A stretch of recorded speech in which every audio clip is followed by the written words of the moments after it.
السلام علیکم۔ Black holes کائنات میں موجود بہت ہی مسٹیریس آبجیکٹس ہیں، اتنے مسٹیریس کہ کئی ڈیکیڈز کی ریسرچ کے باوجود بھی یہ پوری طرح اپنے رازوں کو کھول ہی نہیں رہے۔ لیکن جو کچھ ایسٹرونومرز نے اب تک جانا وہ یہ ہے کہ بلیک ہول کسی بہت ہی بڑے ستارے کے فنا ہونے کے بعد بنتا ہے، جس کی گریوٹی اتنی اسٹرانگ ہوتی ہے کہ یہ اپنے اطراف کی چیزوں کو کھینچتا ہی چلا جاتا ہے، چاہے وہ اسپیس ٹائم ہو، گیلیکسیز ہو یا اسٹارز ہو۔ بلیک ہول کو دریافت کرنے کا سلسلہ شروع ہوتا ہے البرٹ آئن اسٹائن کی جنرل تھیوری آف ریلیٹیوٹی سے، جسے اس نے 1915 میں پیش کیا تھا۔ اس تھیوری میں اس نے یہ بتایا کہ جس آبجیکٹ کا جتنا بڑا ماس ہوگا اتنا ہی اسٹرانگلی یہ اپنے اطراف کی چیزوں کو کھینچتا چلا جائے گا۔ سائنسدان اس کی مثال ایک کھینچی ہوئی چادر سے لیتے ہیں جسے اسپیس اینڈ ٹائم سمجھ لیں۔ جب اس پر بہت وزنی ایک گیند رکھ دیں تو یہ نیچے چلا جاتا ہے، اور اس کے ساتھ ہی اس کے اطراف کا اسپیس اینڈ ٹائم بھی کھینچا چلا جاتا ہے، یعنی کم ہونے لگتا ہے۔ بالکل اسی طرح کسی بھی بلیک ہول کے اطراف کا اسپیس اینڈ ٹائم کم ہونے لگتا ہے، یہ کہلاتا ہے ٹائم ڈائلیشن۔ اس کی مثال ایسی بھی لے سکتے ہیں کہ مان لیں کہ ایک انسان بلیک ہول کے قریب ہے اور دوسرا انسان زمین پر موجود ہے۔ اس وقت بلیک ہول کے قریب جو شخص ہوگا اس کا ٹائم بہت ہی آہستہ آہستہ گزرے گا، جبکہ زمین پر رہنے والے شخص کا ٹائم معمول کے مطابق گزرے گا۔ یعنی اگر کوئی بلیک ہول کے قریب 1 سال گزارے تو زمین پر اس کے کئی سال لگ جائیں گے۔ یہ اس لیے کہ بلیک ہول کی اسٹرانگسٹ گریوٹی اسے کرو کر رہی، یعنی اسے اپنی طرف کھینچ رہی ہے، اور جتنا میسو یہ بلیک ہول ہوگا اتنا ہی یہاں پر ٹائم آہستہ آہستہ گزرے گا۔ بہرحال اس تھیوری کو آگے بڑھاتے ہوئے کارل شوارزچائلڈ نے 1916 کو اپنی ایک تھیوری پیش کی۔ اس تھیوری میں اس نے بتایا کہ بہت ہی میسو آبجیکٹس کمپریسڈ ہو کر بہت ہی چھوٹی جگہ میں سمٹ جاتے ہیں۔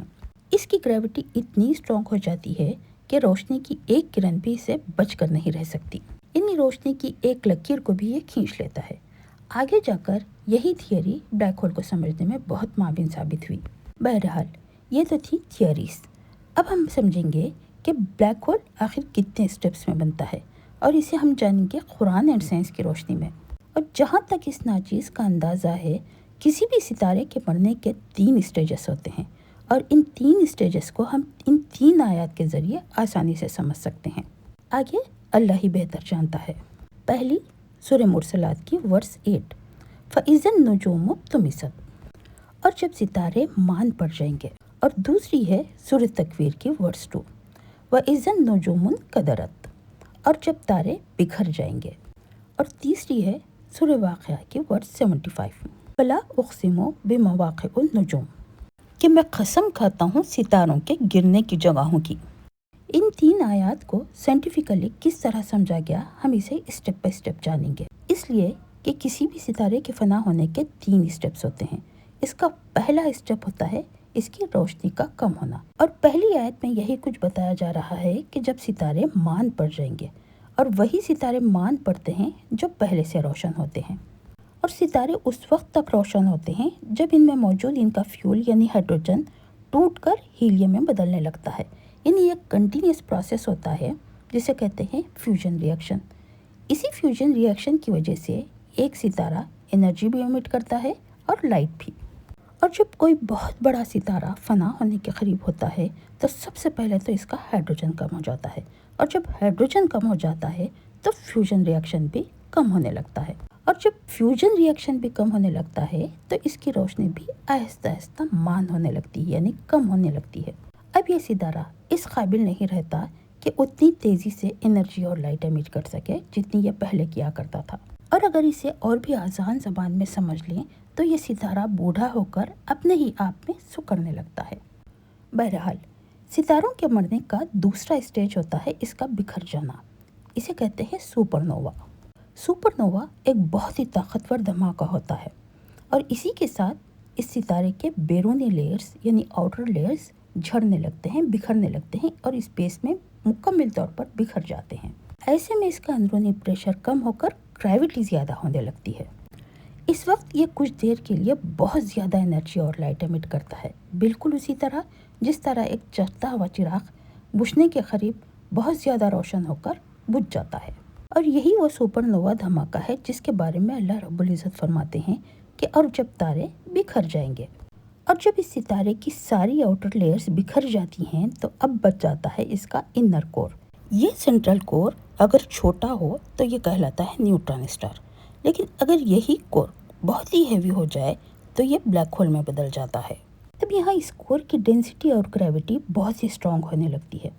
سائنسدانوں کا ماننا ہے کہ اس کی ڈینسٹی اتنی زیادہ، اتنی شدید ہوتی ہے کہ اس کا ایک چمچ وزن ایک ہمالیہ پہاڑ جتنا وزنی ہوتا ہے، اور یہی وہ وقت ہوتا ہے جب یہ اپنے اطراف کی ہر چیز کو اپنی طرف کھینچنے لگتا ہے۔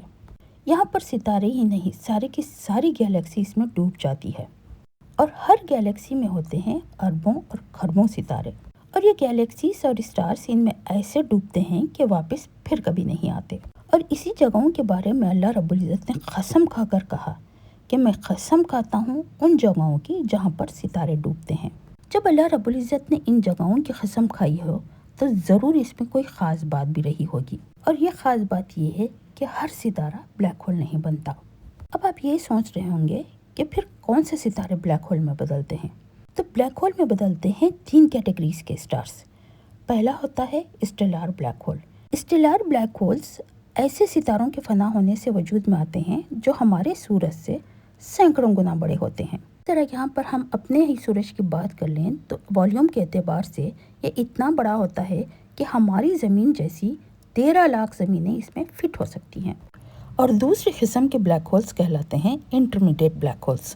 یہ وہ قسم کے بلیک ہولز ہوتے ہیں جو نہ اسٹیلار ہوتے ہیں نہ میسو، یعنی ایک اوسط درجے کے ستارہ جب فنا ہوتا ہے تو بنتا ہے انٹرمیڈیٹ بلیک ہول۔ اور تیسری قسم کے بلیک ہول کہلاتے ہیں سپر میسو بلیک ہول۔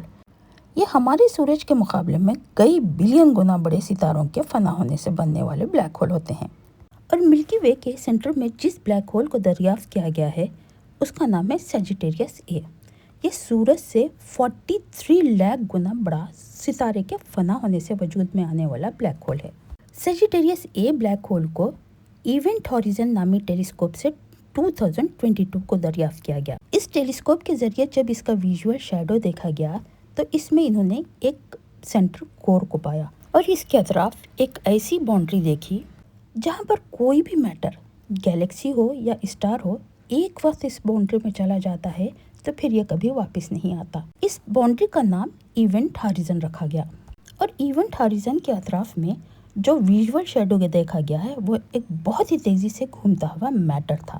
یہ ہے ایکریشن ڈسک۔ یہاں پر میٹر بہت ہی تیزی سے گھوم کر ایونٹ ہاریزن میں پہنچ جاتا ہے اور پھر واپس کبھی نہیں آتا۔ بہرحال بلیک ہول دراصل ہمیں یونیورس کی حقیقت دکھاتا ہے، جہاں اسپیس، ٹائم، گریوٹی سب کچھ عام سمجھ سے بالاتر ہو جاتے ہیں، اور قرآن بار بار ہمیں ایسی نشانیوں پر غور کرنے کی دعوت دیتا ہے۔ اور جب کائنات کے اس حیرت انگیز رازوں کو ہم پڑھتے ہیں تو ہمارا یقین اور بھی پختہ ہونے لگتا ہے کہ یہ کائنات ایک عظیم خالق کی قدرت کی نشانی ہے۔ اور قرآن کریم کا اصل مقصد بھی یہی ہے کہ کائنات میں بکھری نشانیوں کو دیکھیں اور اپنے رب کو پہچانیں۔ یعنی قرآن کائنات کے رازوں پر غور کرنے کی دعوت دیتا ہے، اور سائنس کائنات کے رازوں کو سمجھنے کا ایک ذریعہ ہے، یعنی یہ ایک راستہ دکھاتا ہے۔ اسی لیے قرآن کے ساتھ سائنس کو بھی سمجھیں اور سائنس کے ساتھ قرآن کو بھی سمجھنے کی کوشش کریں۔ اس کا فائدہ یہ ہے کہ کائنات کی نشانیوں پر غور کرتے ہوئے ہمیں اللہ تعالیٰ کی قدرت، عظمت اور حکمت کو سمجھنے کا موقع ملتا ہے، اور جب ہم علم اور غور و فکر کے ساتھ اپنے رب کی نشانیوں کو پہچانتے ہیں تو ہمارا اللہ تعالیٰ سے تعلق اور بھی مضبوط ہو سکتا ہے۔